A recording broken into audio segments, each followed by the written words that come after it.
And so if you really think about that, if you want truth, if you're a real truth seeker, you just think about what would have made them lie and be willing to go to their death saying, we saw people born blind all over Israel. You know, one or two in this town and another in that town, another in that town for 3 years. He healed virtually all of them. And they're willing to go to their death with that on their lips, being portrayed as very religious by the Romans who are going to put him to death. They're trying to torture them to get him to recant, to say, no, this stuff, I'll worship Caesar. Think about it, because people just don't do that.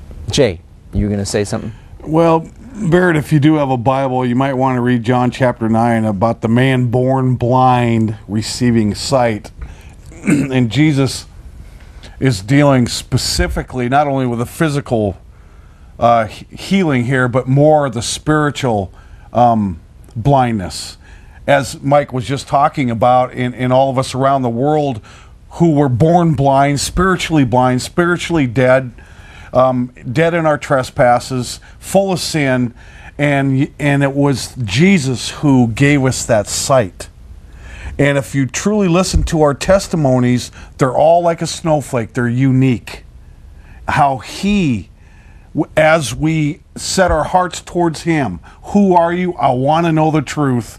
And He gives us sight, does He not, Mike? Yeah. That's exactly what He did. Well, He turned the light on in our life. He gives us a different way of looking at things. Plus, there's, you know, who can explain being born again? But Jesus said, lest the man be born again, he cannot enter into the kingdom of heaven. And He said, no man comes to the Father but by me. I'm the only way. I've come here to die, to take your punishment. And that's where the crux of the matter is that Barrett was getting to. Why God the Father? Why Jesus? Why us? He made us, as you said, to have communication with Him, relations. But let me finish this. But we went against Him, and there's an adversary. He's a spiritual being, God, as Jesus is spiritual. And we were created to be spiritual, but we lost it. But we can get it back again, be born again. But I forgot where I was going with that part of it. But in any case, Jesus, we have, where I was going was that Adam and Eve, we inherit a tendency to sin. And so all of us, we all covet. We've all broken the 10 Commandments. That's the 10th one, thou shalt not covet. We all steal, we lie, we've all done that. We're convicted thieves, we're convicted liars, we're convicted coveters, hold on. And we can't go to heaven because of that, because God is not only love, but He's also just. And He had stated that sin is not going to be in heaven with Him. We're not going to mess up heaven just like we've messed it up here. Wars, hatred, killing each other, violence, terrible stuff throughout history. God's not going to tolerate that.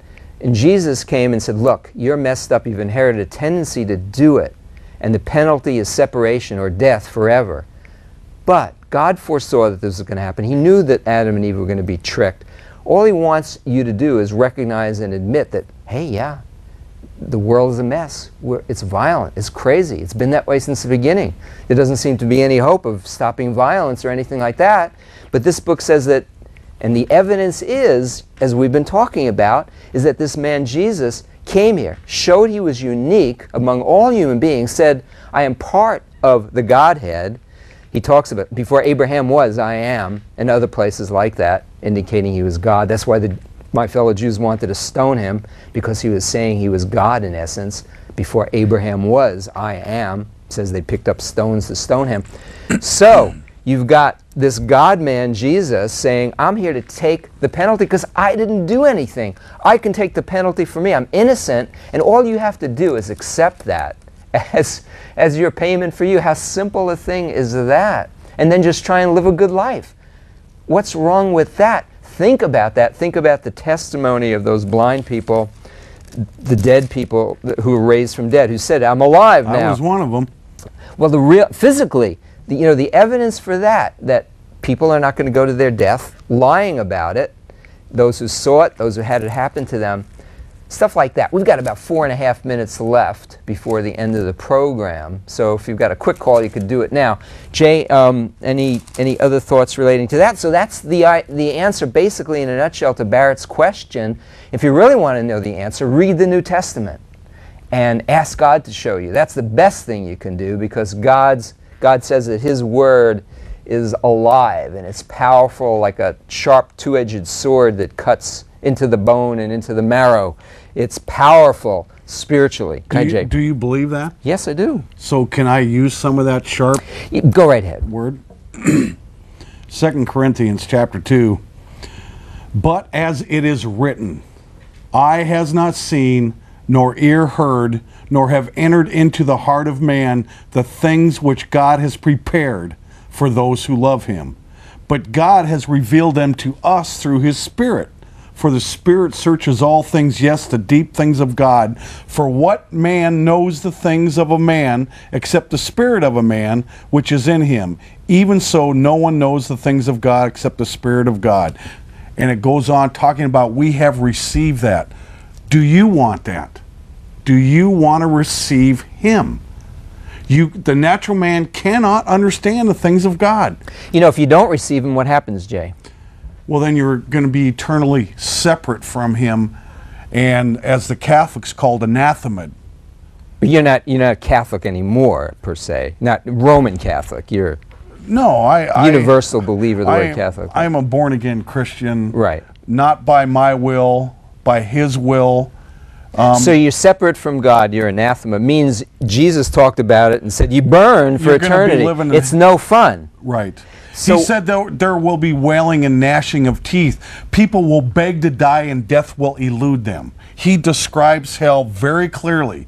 Even He gives us those pictures of... Well, it may be partly because if God is light and warmth, He's light. You know, in the beginning, John 1:1, He's life. And if you're separated from life itself, there's no light, there's no... I mean, we can't even imagine what it is. But now you're going into an area that a lot of religions, including so-called Christian religions, don't teach or advocate, and that's hell, that it even exists. Right. But Jesus talked about it, so it must exist if He was who He claims to be, right? Yeah, and that's another interesting point you bring up, Mike. Jesus, of all the gurus out there, He talks very specifically about hell. Right, and the other gurus don't. And they don't. Right. And in seeking truth, wouldn't that make sense? If there's justice, right, wrong. That there's a penalty for justice. That there's a penalty. A serious penalty, especially. Very serious. And what about the rebellion of not being wanting to go along with the one who holds the universe together? You know, we talk about the strong nuclear force and the weak nuclear force. We're going out, we'll see you next week, but the strong nuclear force and the weak He holds it all together. He made the 100 trillion cells in each of our bodies. Listen, have a great week, and we will see you then. Signing out with Truth Seekers. We love you guys, and keep seeking with all your heart. You will find Him. We promise you. Good night, everyone.